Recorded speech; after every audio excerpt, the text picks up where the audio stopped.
बंदे मातरम नि बिसि 150 पुंगमानि सालनो रगै लोकसभा खलाइजाक नांगौमानि कक्सा पान्डाव ककना रखा एमपी बिप्लब कुमार देव शाखा नेशनल एंथम काइसा रुस्ता मुंसिमिया आबो हाक्टोनि यूनिटी स्पिरिट सेक्रिफाइस न कताल खलाय मुइतो खलाय रमानि हनै बंदे मातरम नि बिसि 150 पुंगमानि सालनो रगै खलाइजाक आसालनि कक्सा पान्डाव मानजागनाय गुबुन अजमा रगबो 12 हाक्टर यगमानि सबाव आबुनि नांगौमानि ते हाक्टरनि लुकरगनि खाव हानो हामजागमानि आसाइरथानि आबुनि नांगौमानि न तै शाखा कगलाम बंकिम चंद्र का ये वंदे मातरम है। इस वंदे मातरम सिर्फ एक लाइन भी नहीं है, ये एक आत्मा है और उसका सुंदरता किसने बढ़ाया था, किसने पहली बार इसको गाया था? ये कविगुरु रविंद्रनाथ ठाकुर ने इस गान को गाया था।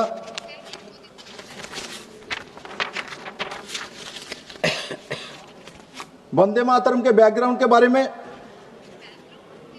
यहां संसद में सुबह से चर्चा हो रही थी, सभी लोगों ने चर्चा किया।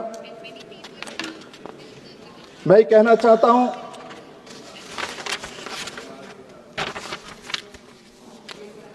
जो वंदे मातरम के ऊपर चर्चा करते समय प्रियंका जी यहां बोल रही थी, जो कांग्रेस देश के लिए है और बीजेपी चुनाव के लिए। सत्य तो बोलना पड़ेगा संसद में, बात तो कही थी, किंतु कांग्रेस परिवार के लिए है और बीजेपी देश के लिए है। और मैं धन्यवाद देना चाहता हूं हमारे दीपेंद्र हुड्डा जी को। कम से कम गौरव गोगोई जी बैठे हुए, बाकी सब बैठे हुए, उनके सामने उन्होंने हिम्मत करके कम से कम श्यामा प्रसाद मुखर्जी का नाम तो लिया, नहीं तो श्यामा प्रसाद मुखर्जी का नाम लेने तो उनको काटता है।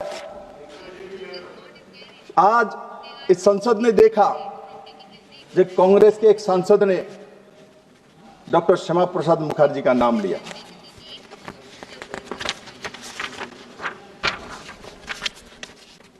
ये वंदे मातरम एकला ही ऐसा गीत रचना हुआ था बंगाल से, ऐसा नहीं है।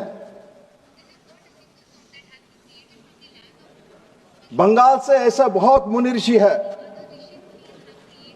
जिन्होंने भारत का वंदना किया है। इनमें कुछ पंक्तियां मैं बांग्ला में पढ़ूंगा, जो स्वामी विवेकानंद का स्वदेश मंत्र है। हे भारत, भूलियो ना तुम्हार नारी जाति आदर्श सीता सावित्री दमयंती, भूलियो ना तुम्हार उपस्व उपनाथ सर्वता की शंकर, भूलियो ना तुम्हार विवाह तुम्हार धन तुम्हार जीवन इंद्रिय सुखेर निजेर व्यक्तिगत सुखेर जन्य नहे, भूलियो ना तुम ये जन्म होते मायर जन्य बलि प्रदत्त। स्वामी विवेकानंद ने भी भारत माता के हर संतान को बोला है, जो तुम जन्म से ही भारत के लिए बलि प्रदत्त है। ब्यूरो रिपोर्ट, चिनी खरांग।